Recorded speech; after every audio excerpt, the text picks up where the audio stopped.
Okay, we're already recording. Excellent. All right, let's present. All right, so today we are talking about land acquisition and laws, and this is really U.S. history.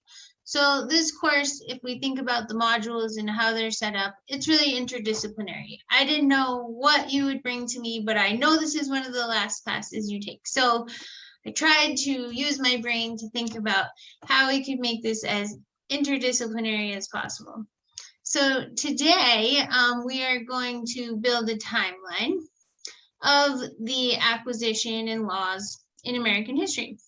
And we will do this by building this PowerPoint, which I'll talk about in a second. So let's look at this first. Hold on. I don't want to be recording you, but I want to be able to see your reactions if you have it. So just interrupt me if you need to speak. All right. So I organized this conference that's next weekend. It is in Trinidad. It is the Colorado Native Plant Society annual conference. This can be a 3-day event for you. There's a lot to learn. If you care about plants and restoration, I totally recommend you come. A lot of the people who are giving talks might employ you someday.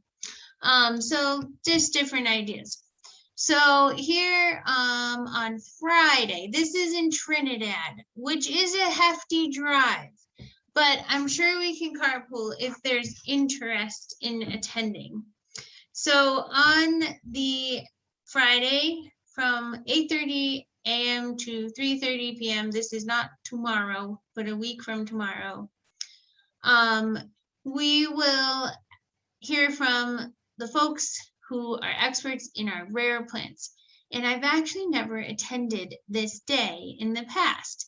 But as you can see in the list of talks, right, we will do a photo review of rare plants.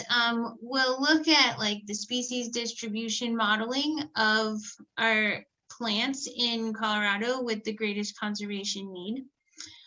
We will hear from the University of Northern Colorado research updates. So again, if you're interested in grad school, it's a great thing to be listening to.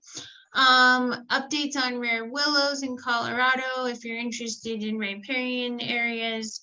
Astragalus is like one of those little vetch plants, you know, in the spring where there's like purple and white and they all look like little pea plants, right? There's tons of those species in Colorado, and they're either astragalus or oxytropis. And so we'll hear about those, important in the grasslands. And then we will hear a bit more about like the soil seed bank dynamics of Sclerocactus glaucus. And Michelle Deprenger-Levin actually was in grad school when I was, like, I don't know, almost 20 years ago. And here we go. I don't know what this might be exactly, but I think this is going to be a greenhouse study. And then Jennifer Neely, another person who's been around for a long time, will talk to us about how we can engage, right, in this environment of plant conservation. And then a talk about drones to conduct surveys, wrap up, and adjourn. That's Friday, okay? Then on Friday evening, there's a social. And it's always fun to go talk. This is where you really meet people. And this is a Friday night social. So maybe you come for Friday night social. That would be cool.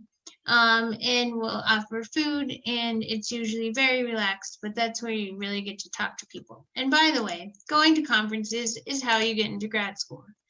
You go and you meet people and you look at the posters and you see what the professors are studying and you start to court them. You essentially contact them after meeting them at conferences.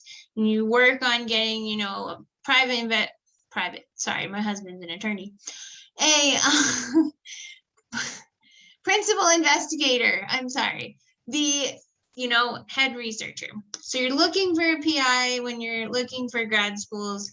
and you're looking for a person, right? It's not so much about the school, it's the person, because you're going to be doing research with that person, and that person's going to be your mentor. And so it'll be important that you get to know them. Hold on, I see things in the chat.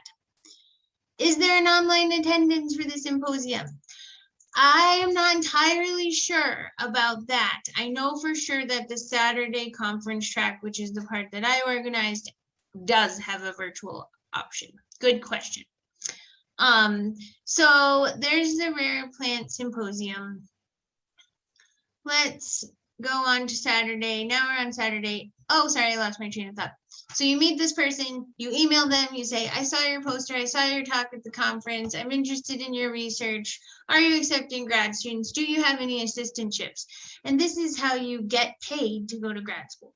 More on that later. Just let me know if you want to hear more.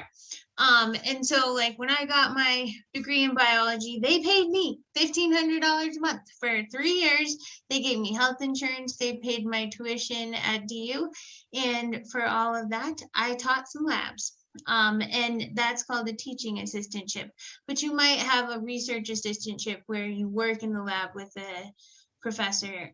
Teaching assistantship was a good route for me because I ended up living in a really rural area. So I was working at a community college, and teaching was more important than research.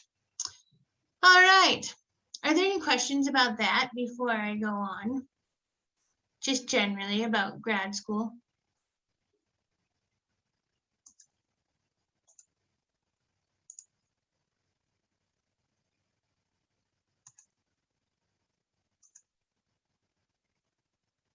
All right, I'm not hearing anything or seeing anything in the chat, so we will go on.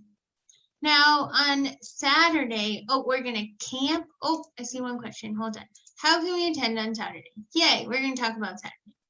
So we're gonna camp at Trinidad Lake State Park, and great fishing there, boating, whatever you might want to do. You can come crash my campsite if you'd like. We have the entire like campground loop. So it should be quite fun. And then on Saturday, we have a full suite of events, and these are speakers, and this is a little bit more interdisciplinary than the Rare Plant Symposium. So the first thing you'll hear is you will hear from me, because I, as of yesterday, became the executive director of the Colorado Native Plant Society, in large part because my students have participated in my research with CONIPS members, and these people are called citizen scientists, which I talked about last time. So we can talk about that more later, but you'll hear from me real quick. And then Melody Doherty will give a Southern Colorado land acknowledgement, giving us thanks and appreciation for the Indigenous culture and lands upon which the conference resides. Then we will hear from some ranchers who have gotten really involved in like sustainable ranching and out on, you know, the practically xeric short grass prairie of southeastern Colorado. Then we're going to hear from our district watershed managers, Allie Shook and Julie Knudsen. Julie works down in Trinidad and Allie works up here in Colorado Springs. Allie always has an intern if you're interested. And they're going to talk to us about the watershed, like how the watershed fits together in Southeast Colorado. Then we'll have a grad student from actually my lab at the University of Denver, who will talk to us about willow restoration after tamarisk removal. And these are species, native and non-native, in the riparian landscapes along rivers and lakes in the southwestern United States. Then we'll hear from the CSU Extension Native Plant Mastery Program. Extension is another great career path. You are a state employee, you work for the state university, but your job is to provide continuing education, specifically in agriculture and horticultural environments. And the Native Plant Mastery Program is something that a lot of people take in grad school because there's a lack of botany courses in Colorado institutions. So you can get this certification to beef up your understanding of our native plants. Then we will hear from Chrissy Alba, who works at the Denver Botanic Gardens, about how you use like herbaria specimen to conduct biodiversity research in grasslands. And then after lunch, the flora that we use, Jennifer Ackerfield, she is the author, an awesome young woman who just became a professor at CSU.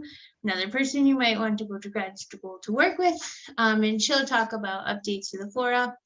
Then we'll go into pollinator districts. So another like really big community engagement piece in Colorado is the creation of pollinator districts. So how can we influence whole communities to, alter their horticultural practices to create pollinator refuges within our urban and suburban and rural environments. Then we'll hear more about citizen science towards the end of the day, which you'll just hear from me no matter what. And that concludes the Saturday agenda. So lots of community engagement, lots of restoration, and just people doing work in these fields if you're interested. Camping at Trinidad Lake State Park.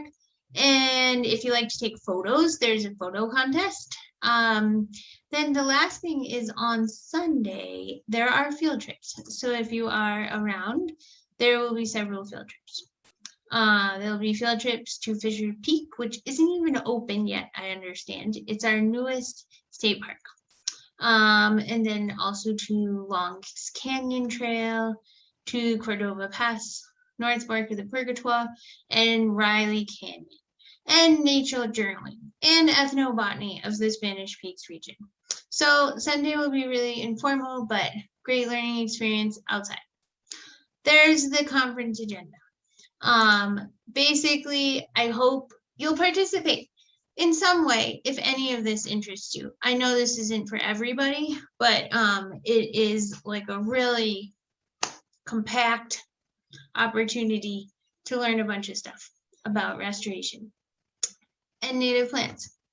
And then moving right along, questions, I'm just looking for them in the chat. Next Tuesday, we will start our pop-up field events. So essentially, I can't get land managers and various people to come and interact with us specifically at 6:30 p.m. on Thursday because they are mostly government workers and they're already home eating with their families, not eating their families. So we will have 3 dates throughout the rest of the semester where we are installing a native historic garden. This is also in where Catamount is, which is an environmental education nonprofit in town, and Mesa Creek, which is this really weird headwater creek right in downtown Colorado Springs. It like basically starts on the mesa that's just east of the Garden of the Gods. So we're doing some restoration there as well. So come on out on Tuesday night, just, wear your hiking boots and come and help us pull weeds and water the garden, and we'll go for a walk along the creek. I'll talk to you about the grassland restoration, all of that stuff. And then finally, there are also these reoccurring iNaturalist working group meetings, which are Zoom events where we like identify plants. It's just like a fun, informal way to learn how to identify plants. So those are my general news that go beyond the scope of what's happening in class, but your attendance in these events, although optional, right, it's very important to me because I didn't know what was going to happen. I would have had this class live, but I didn't because of our variable pandemic circumstances.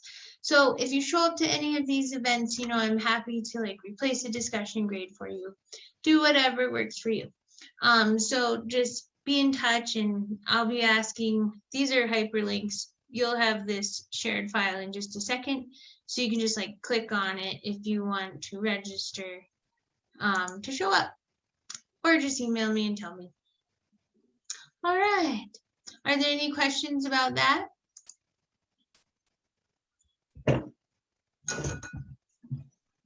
I was just wondering, with the links that are on there, is it going to if we were to go to like the trail restoration thing on the 7th and the 21st and such, is there going to be a link to where we would meet everybody? Oh yeah, Okay. for sure. I usually just put that in the announcements, and you know, that particular stuff happens on like 741 West Caramillo Street, which is basically right near I-25 in Uinta. Okay. Yeah, at the Catamount Institute. Okay, perfect. Thank you. Yeah, and then other places we'll go will be like likewise a 10 to 15-minute drive within the city, except for this conference, which is a much bigger deal. But Gotcha. all right.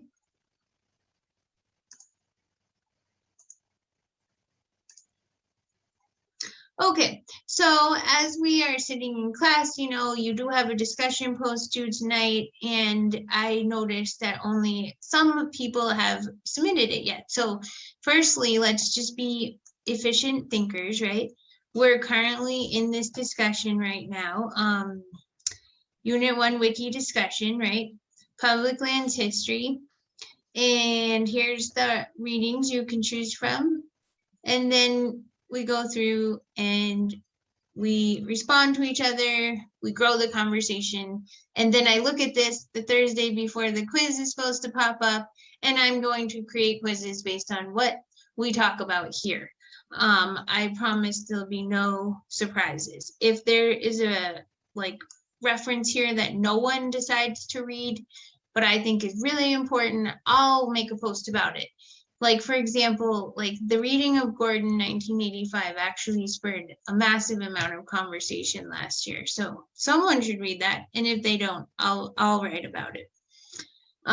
So you are welcome to be working on this, you know, on the side while we're talking. And Victor has a question. Yes.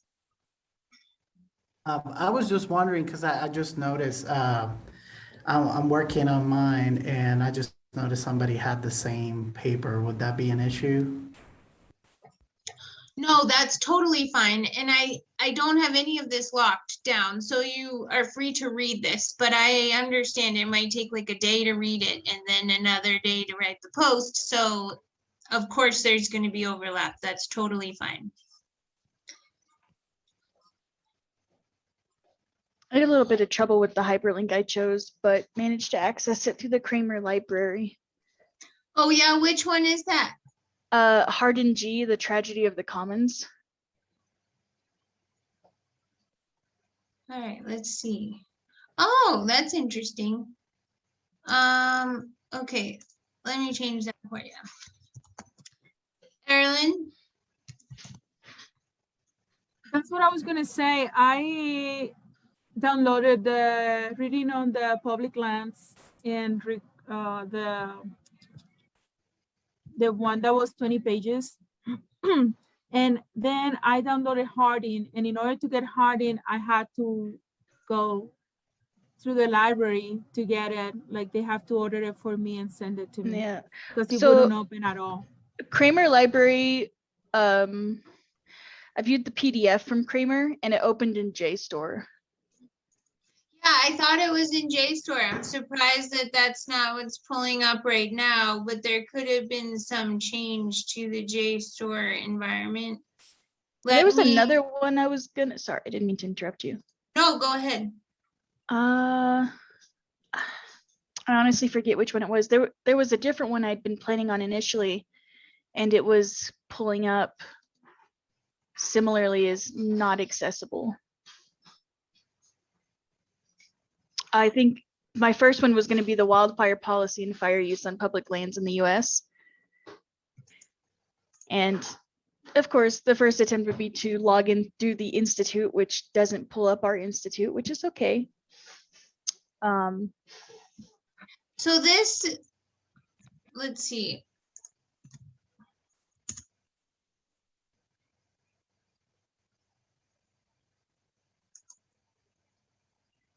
So this wildfire policy one is an open source DOI. So I'm gonna load it in again, and then you guys should tell me if these updates are helping or not.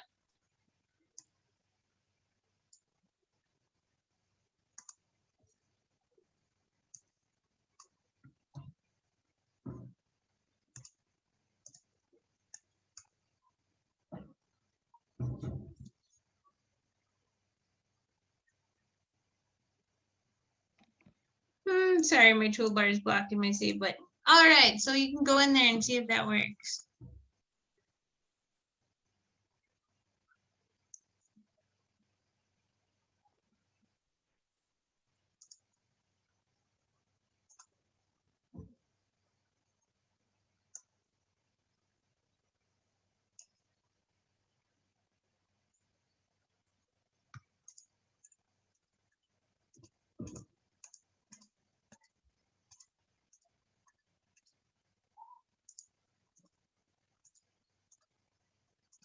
And by the way, I just held the control button to be able to do this. Okay, I think That's my favorite error. I think I'm starting to piece together what might be going on. Which one was that? I just changed that one.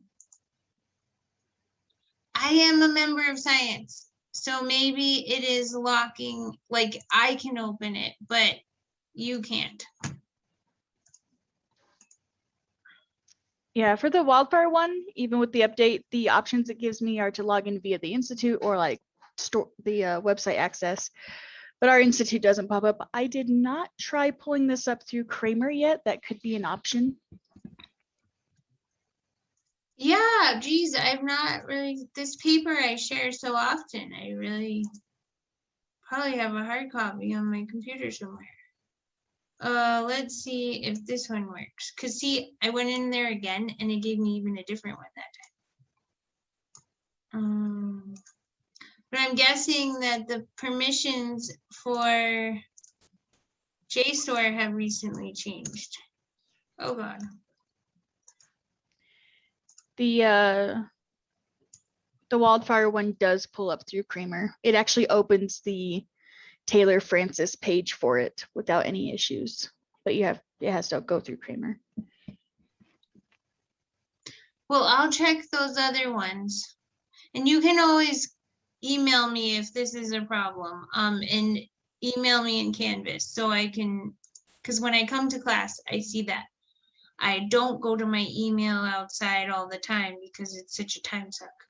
So, okay, let's see. We got that one and this one. That is the same one that I just did twice. All right, and that worked for me, but not for you guys. It's possible I'm also logged into some other library and not realizing it. But, all right, hopefully that works. And I will extend that deadline since some of those papers were not available. So, you know, if you want to make this post by Friday, that's totally fine. I just like to set the deadline so that people don't feel compelled to participate during the weekend. All right.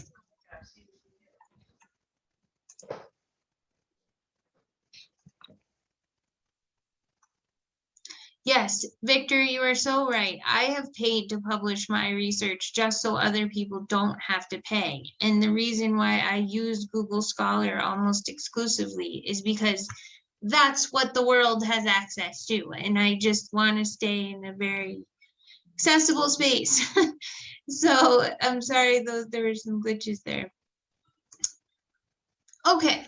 So what I was thinking is, here's just a couple of maps that I've pulled up. When you ask Google Images or whatever for like a land acquisition map of the US, you get variable information.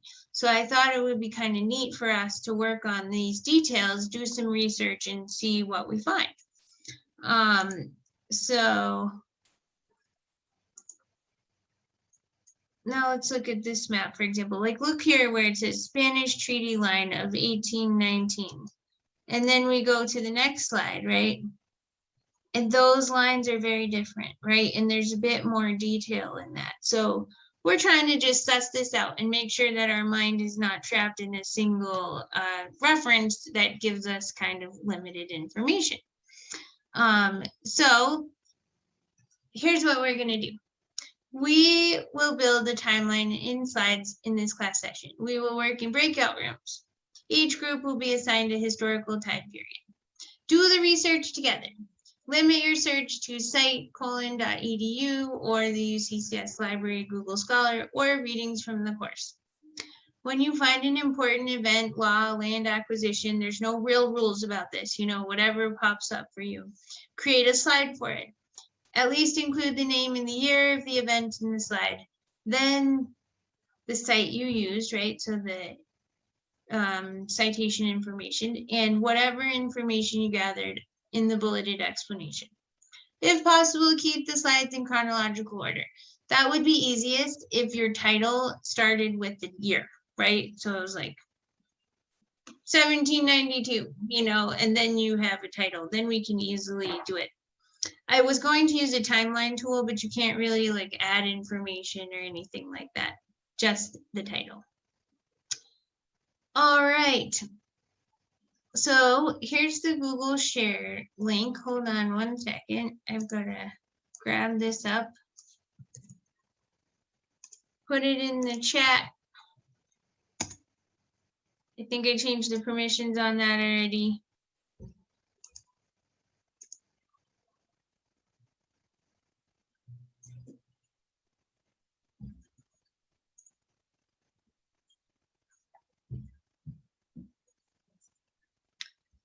So there will be 3 breakout rooms, I think. Yeah, let me see how many people are in here.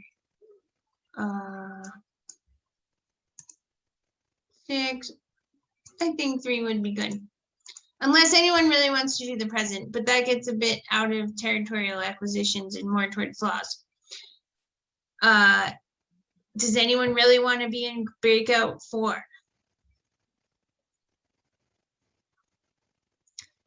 If so, let me know by the time I finish talking.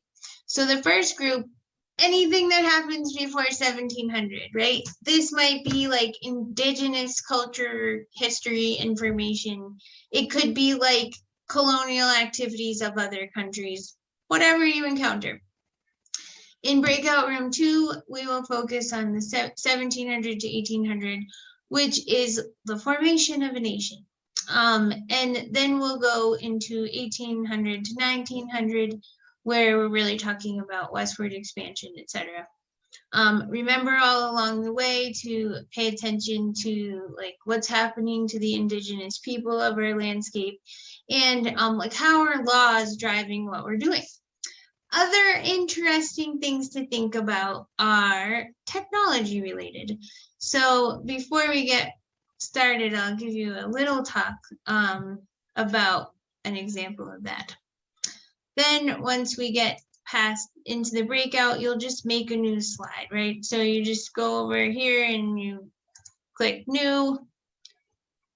You do not want to do that. You want to make a new slide, not a whole new presentation. So I do that by pressing Control M. I'll just make some extra slides there. But I have a PC. All right, so let's just look at this for one quick second. I read this book in college. Please tell me if you have read it.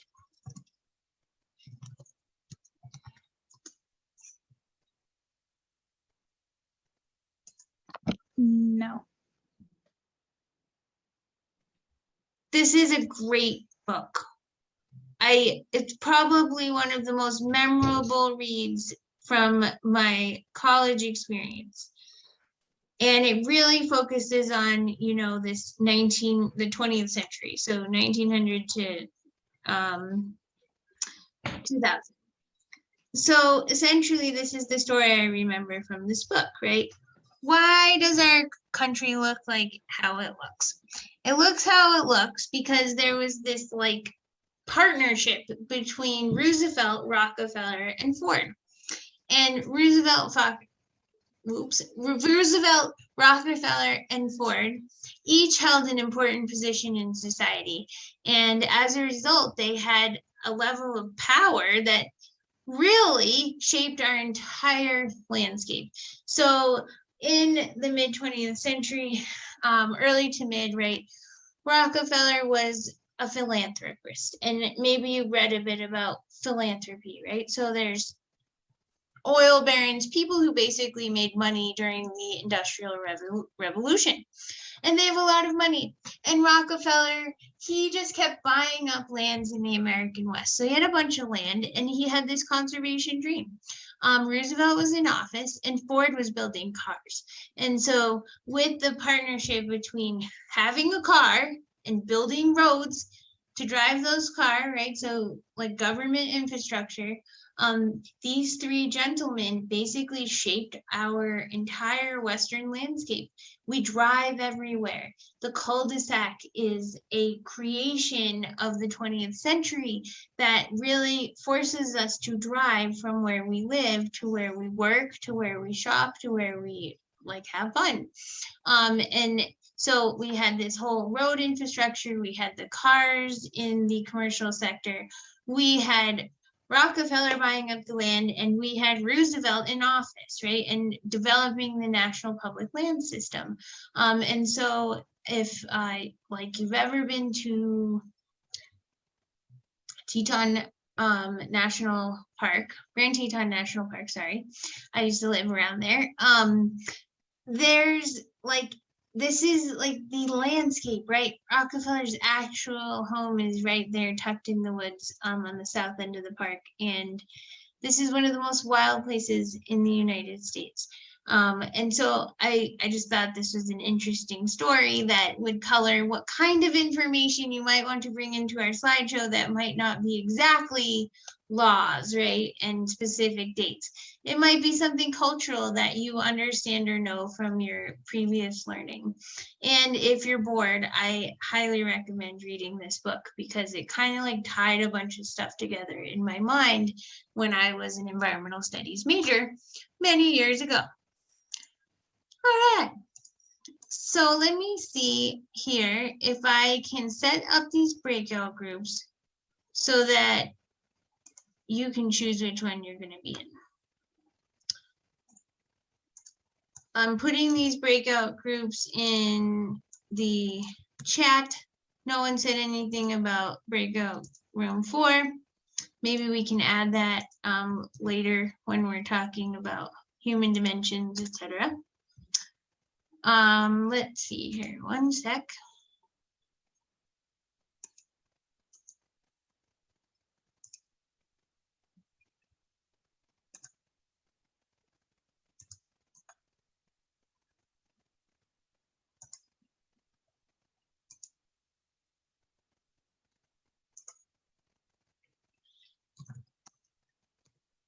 So you'll be able to put yourself in a room. And I will just float around. And then if you need me and you want me to come to your room, you should either pop out of the room or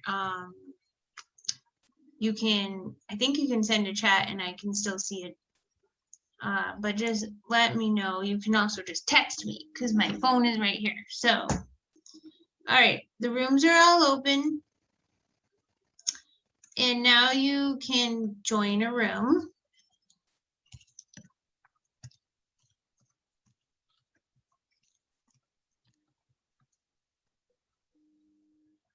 And we'll work on this till 7:30.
All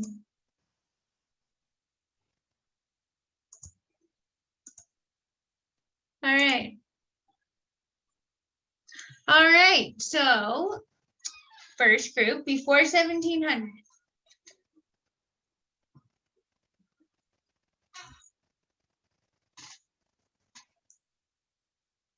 You want to go? I talk Yeah, a you lot. You can start and I'll jump in.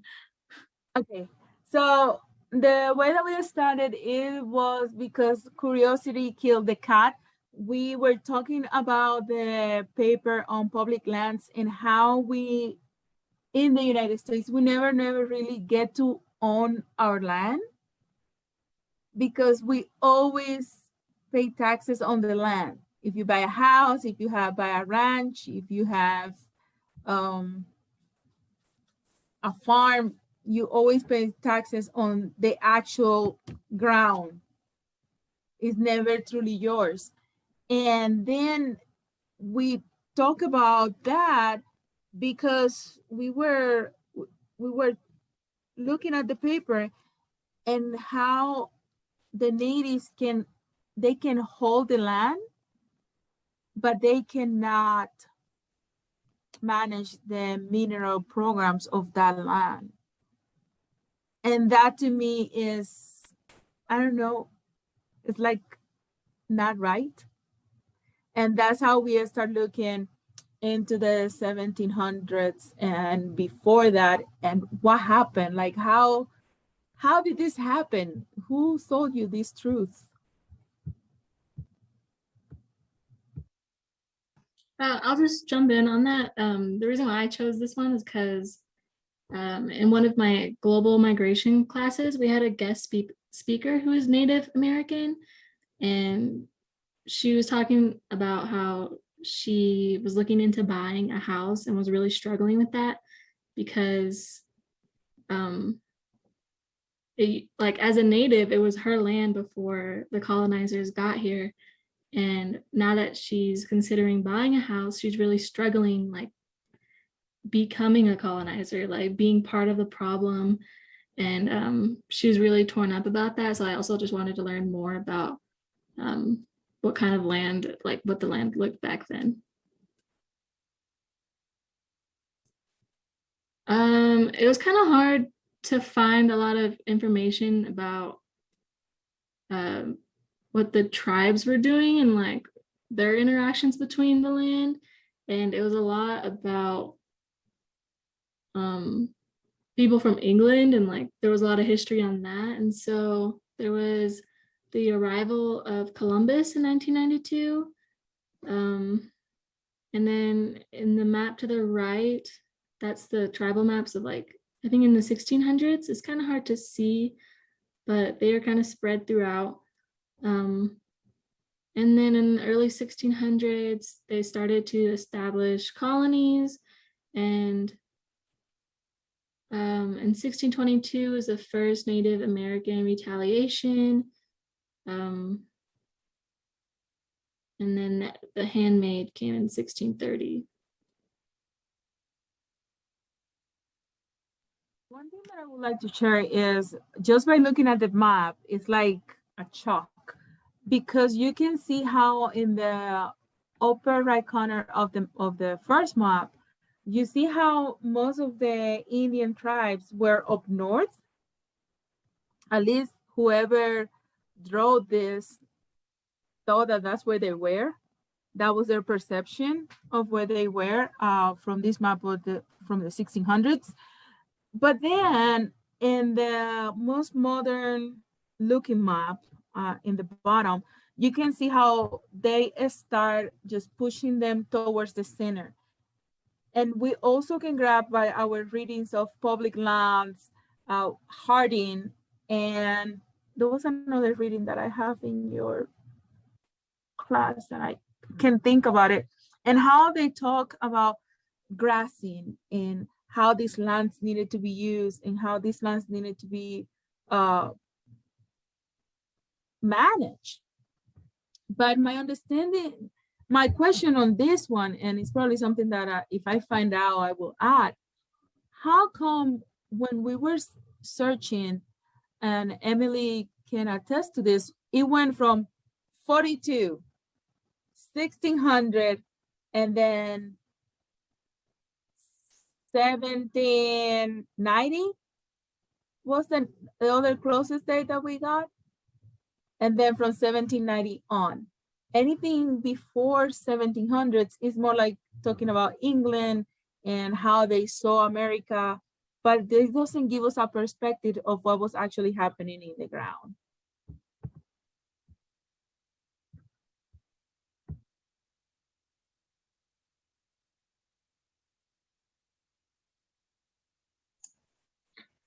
Oh, thank you very much. That's very interesting. And things that I wrote down, for example, were, you know, these words colony, colonial, colonialist, like this idea, what is colonizing? You know, what does that mean? And does that still happen?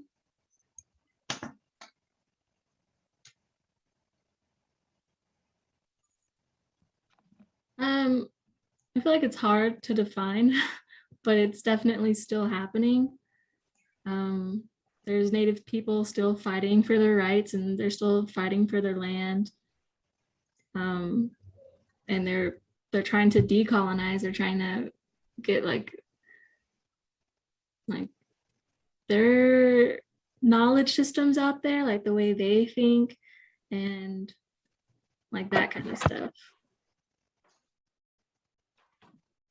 Yeah, thank you, Emily. Yeah, it really is still happening. I mean, arguably, like intervention in the Middle East, for example, is a measure of colonialization, right? Because we are supporting or not supporting particular political groups, and that then helps them to colonize the landscape. Yes, Erilyn. So I was gonna say a colony is just a place of land that belongs to a bigger power. They go in there and they take it. And the way that the United States colonizes is they go to the Middle East, Southwest Asia, and we start implementing structures, physical structures in the ground and geographical points that determine how that city is going to look from that point on. It determines where the markets are going to be, what is the safe area, what is the non-safe area, where are the natives living. And it still happens because that's what the United States do. That's what we do. We can see it in Afghanistan. We can see it in Kandahar. Most of the roads in Manas, in Kyrgyzstan, are being built and managed by the United States. So when you start placing those physical boundaries, you start determining if it's yours or not. It may not be yours like in paper, but it's yours by alliance. Notice that it doesn't matter where you are. If you're a citizen of the United States and you give birth, your kid is a US citizen. You just have to go to the embassy. They never lose their citizenship. Well, thank you. Yes, Victor. Oh, I'll just shining in or picking up on that thought that Erilyn was talking about. I've been to Afghanistan twice, and so from a, I guess, position of authority, somewhat I can speak to that, where I would say that the whole idea of colonization in Afghanistan is not quite the same, or can be defined in the same manner as Western expansion, and And there's a reason for that. And the reason is that there wasn't any real infrastructure there to begin with, you know. So now would I disagree that, you know, that nation building in that way, it's in the way that we try to in Afghanistan is pointless. I mean, I can tell you from times that I was a 23-year-old soldier holding a rifle and talking to a tribal chief that I was like, this is pointless, because these people do not grasp any sort of this concepts of American culture, which is really at the end of the day, that's really what we're trying to establish, you know, like the mode of our lives in these constructs that we accept here as normal are normal for us, but that doesn't mean that, you know, other places are looking to buy these things, you know. And that's from a personal experience. That's that's what I saw a lot, where I wouldn't say necessarily that, you know, that it was colonialism. I think it was it was more so an attempt at proving American exceptionalism that really did not pan out, because it was nonsense to begin with. But just, you know, like specifically for Afghanistan, like that's such a complex place. Like, it's so tribal, and people, you can walk literally 10 miles from one side to the other and people speak completely different dialects. And, you know, they just support or buy into the cause of the highest bidder, because they are poor and they just want to eat, you know, they want to have resources. So it's just a really complex situation. Thank you for sharing. Yes, I've had a lot of, just since all of that has happened in the last like 10 days, right? August 16th, so 2 or 3 weeks in Afghanistan right now. I've been trying to do more research because I have these like snippets of understanding, because I was growing up in the last 20 years, you know, understanding the political structures. And I'm trying to find this documentary I watched, because now I'm really interested in your perspective on it, which just kind of explained exactly what you're saying, that like in my lifetime, like there's nothing that characterizes Afghanistan. It's really been this shifting tribalism. And, you know, there was like, I didn't know there was like communist interest in Afghanistan, like when I was in high school, you know? And so I was like, wait, how? I was asking my husband, because he was a poli-sci major. I was like, I don't understand. Like, were the communists with the Taliban, which was not called the Taliban at the time, you know, or were they on the conservative? There is this like characterization of conservative versus liberalism that I still don't understand. But as you noted, that concept is an American construct, right? Erilyn. I'm so happy that somebody truly understand where I was coming from. Thank you, Vic. So in Afghanistan, even though they wanted the resources, they didn't understood the plan for those resources. I remember one time, and I can say this because this is declassified information now, at the beginning of my time in Afghanistan, and I don't know, Vic probably know about this. Afghanistan has one main river that crosses the south. And in that river, in order for you to provide water for the rest of the farmland in Afghanistan, within the belt of southern Afghanistan, you have to break through the tribes, and there is 3 different tribes. None of the tribe, Vic is shaking his head, so he knows what I'm talking about. None of the tribes could get into an agreement for the US to break ground to provide water for all 3 of the tribes.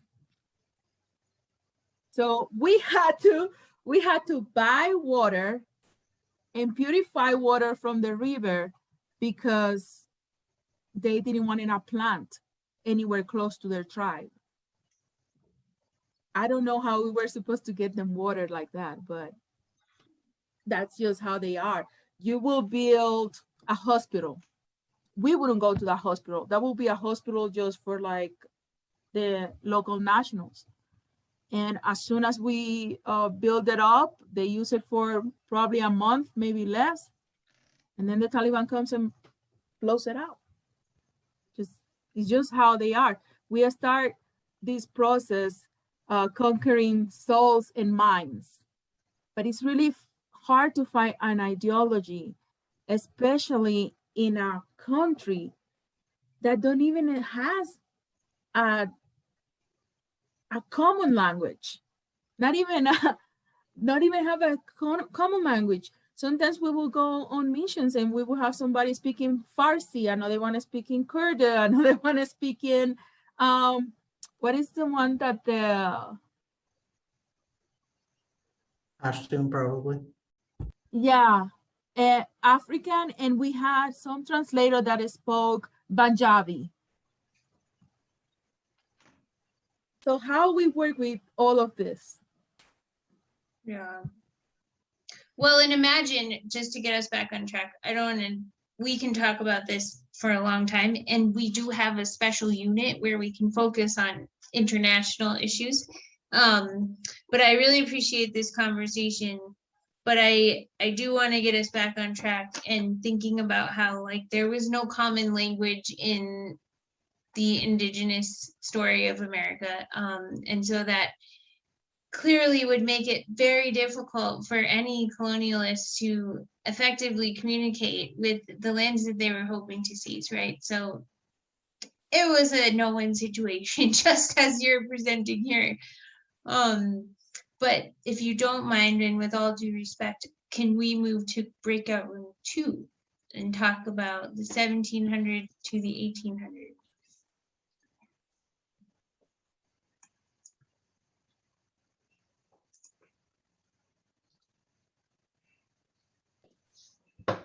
Are you able to share the? Yes. Sorry, my screen was wrong. Hold on one second.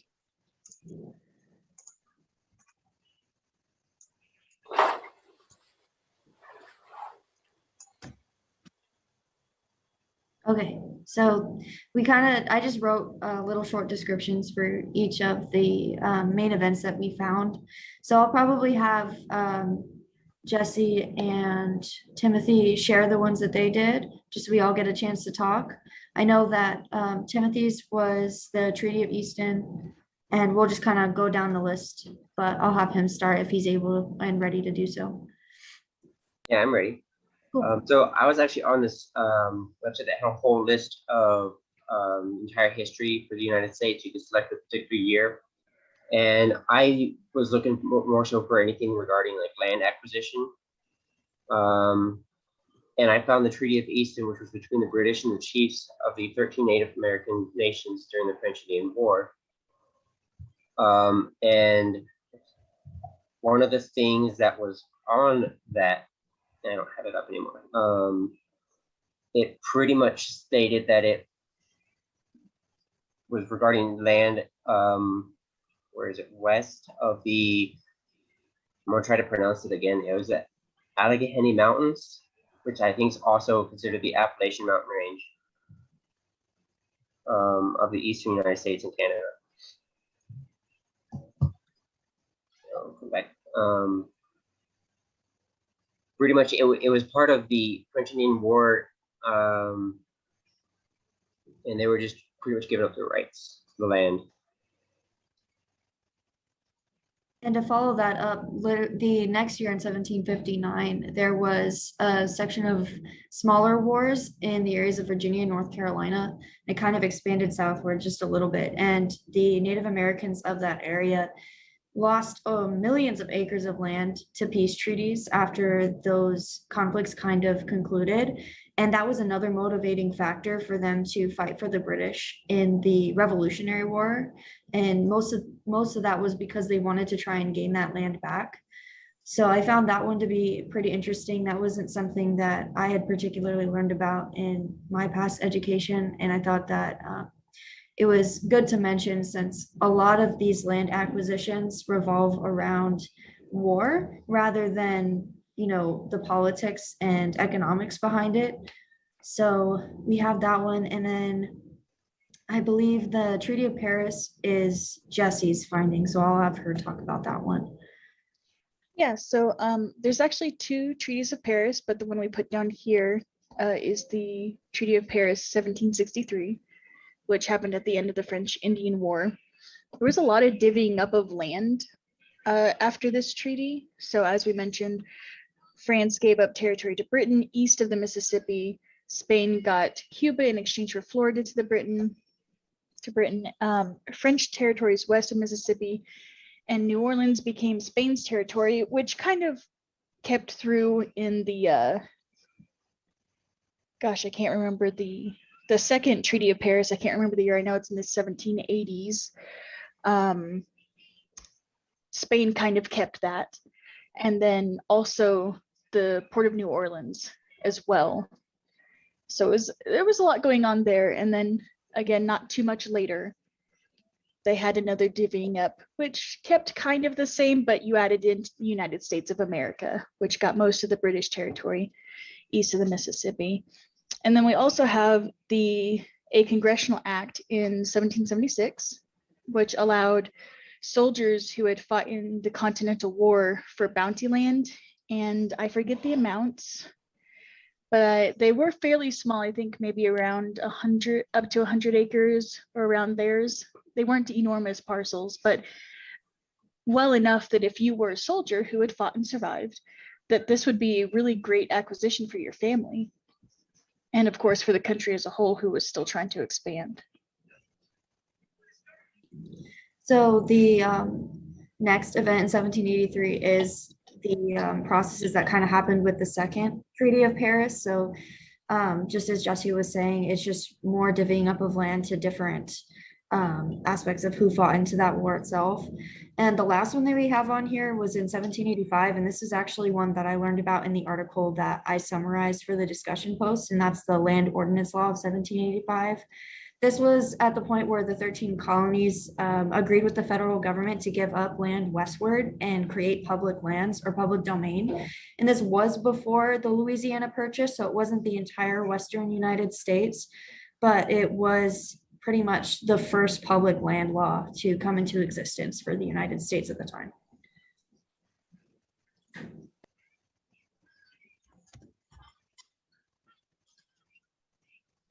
Thank you.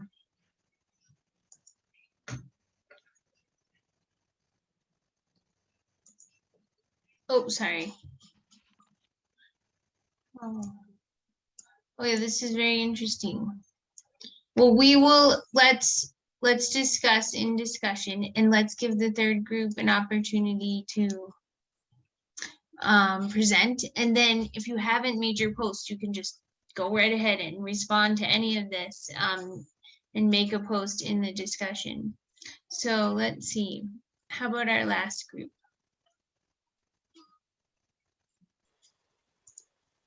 Yeah, so for 1800s to the 1900s, there was like a lot to really talk about, obviously, because Manifest Destiny and everything, it started developing a lot more. So we have a lot of things to go through. Hold on. Sorry, real quick. Victor, do you want to start it off? Yeah, I guess I can speak a little bit of about the Louisiana Purchase. I know that the Louisiana Purchase, which, as you can see, occurred in 1803. The sort of I guess infancy stages of the American government purchased Louisiana from France. If I remember correctly, it was something crazy like $18 per acre or per square mile or something like that. And it was a substantial amount of land. Yeah, that's something I can remember from the Louisiana Purchase. Do you want to talk about the War of 1812? Yeah. So, War of 1812 was really big in establishing U.S. maritime rights. So there was between Great Britain. Well, Great Britain was trying to expand their naval fleet and all that, and the U.S. obviously was trying to set down laws for, their boundaries, especially with Spain, and solidify control over like the lower Mississippi River and the Gulf of Mexico. So it had a big thing to do. This, we'll talk about it later on, but it plays into the Oregon Treaty because, well, I guess I can talk about that later. But yeah, it was just I don't remember much about the War of 1812, I'll be honest. But I know it was a big deal, at least for the boundaries of the U.S. and like kind of getting Britain out and establishing more of their own federal government and all that. Yeah, Well, and actually, I'll just note, I added that particular line because this is a really interesting website where you read about this and then you answer a question, and it's pretty engaging. So if you want to know more about this, it just kind of stated that the War of 1812 like formalized what occurred in the American Revolution, which you're talking about in terms of maritime rights. Yeah, and also it sort of ties into 1819 with the Florida Purchase, because around that time is where we start seeing actually these state boundaries actually be formalized, especially when it comes to Florida and Alabama. What else? As far as that, I know that so it was ceded by Spain. And in what Spain used to call New Spain, and it was given to the American government. During that time, I think it was, it was the Adams-Honest Treaty that was negotiated by John Adams, who was the Secretary of the State during that time frame.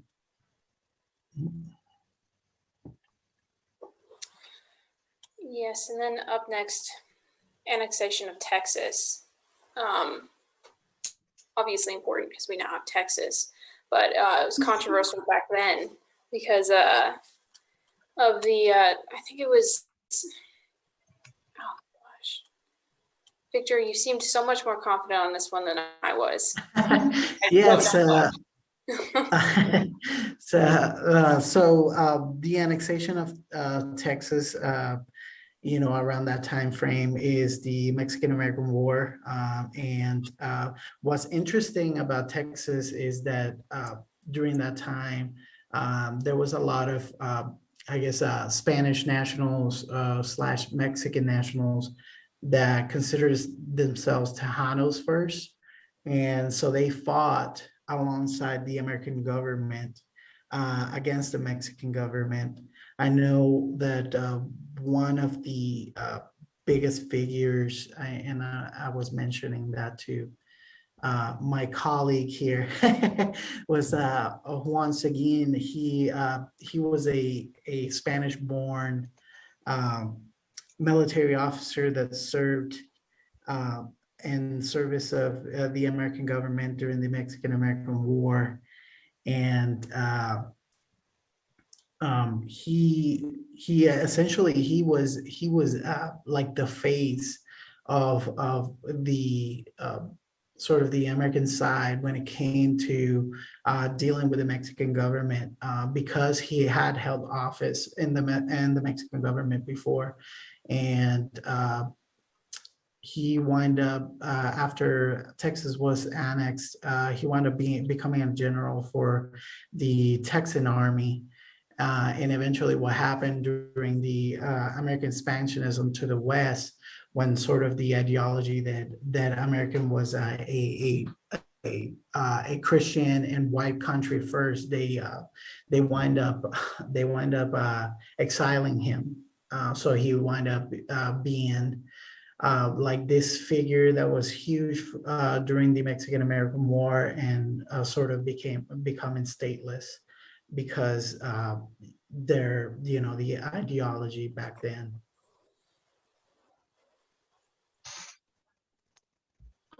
Let's see. The Oregon Treaty, like I was saying before, ties in the War of 1812.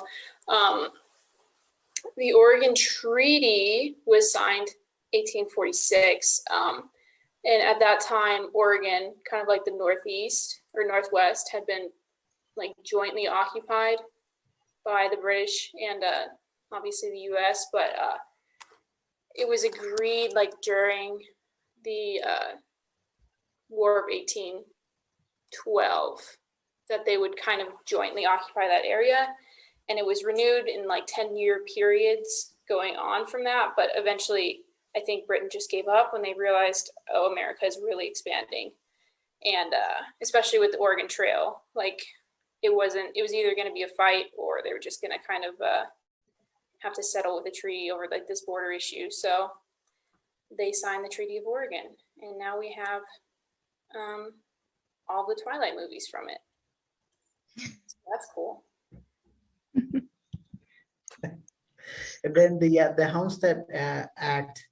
One thing I like that after reading about this, I thought about how that word specifically, homestead, has sort of become, or the meaning of the word has sort of increased as time has passed.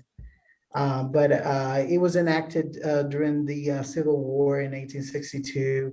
And basically what it did was it provided the opportunity for anybody that had never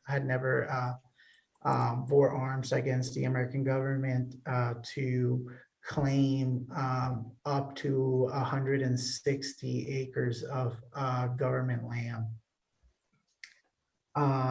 The only clauses to that was that they were required to make improvements to the land. So they were required to do some sort of agrarian cultivating there. And they also had to pay like a registration fee for the land that they were claiming theirs.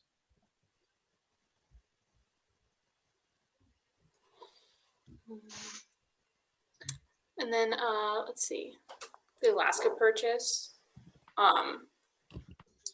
was huge. I know, Victor, you talked about it, how it was just like a great deal for us, just because the amount of land we took from, or I guess we bought from Russia.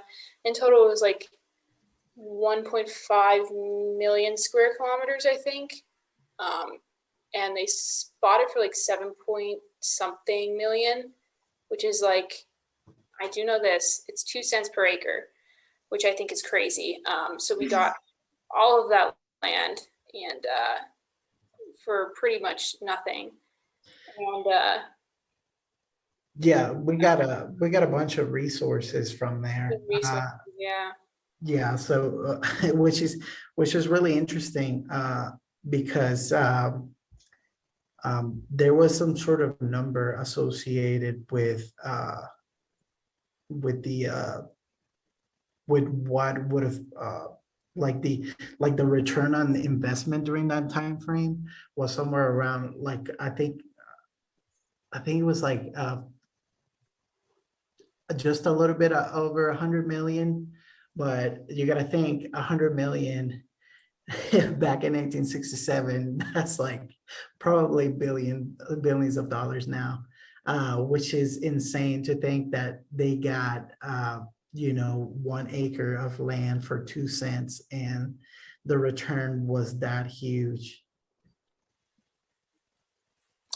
Yeah, it is a crazy purchase. And then we have the Desert Lands Acts. This was like well, we had so many like giant land acquisition things that we kind of threw in this one. What was it again? It was like sorry, go ahead. no, you can go ahead. I'm kind of remembering it. I just remember it was really cool. And Yeah. I've done it.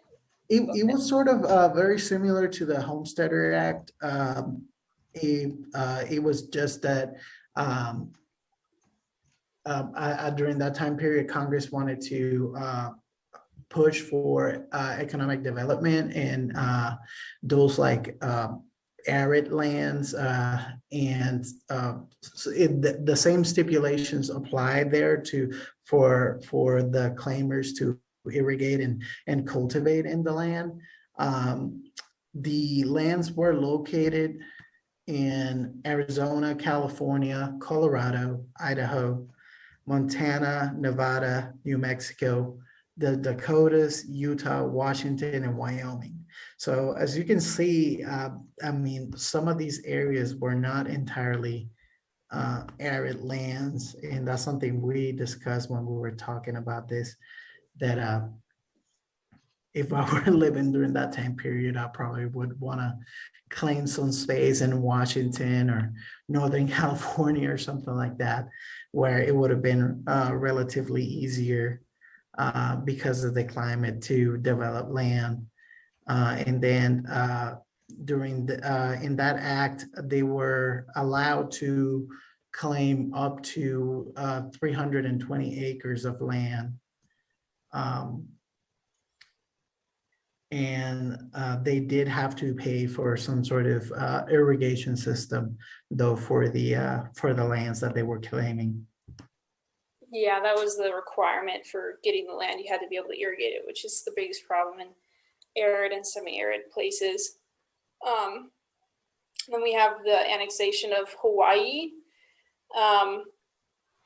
So obviously this didn't benefit, I mean, this benefited the US in the end because it extended like the Pacific power or presence of the US, and economic integration too was definitely a benefit. You have more, I guess, income now once you steal these islands. I'm not very for, obviously, what happened because it's very much colonizer, and I think Hawaii and Hawaiians lost a lot of their culture because of it, which is very sad, and could have been prevented if we hadn't gone there and snatched it up. But whatever, I'm not going to push my beliefs. Sorry, Victor, you can go on. I kind of just interrupted there. No, you're. I see where you're coming from. And then the other thing that happened that that it's personal for me because I'm from Puerto Rico is the acquisition of Puerto Rico in 1898 during the Spanish-American War. And and I can talk a lot about this because I learned a lot about this in school. But yeah, I think that what's interesting in this particular acquisition is that these during this times and it plays along with the acquisition of Hawaii as well.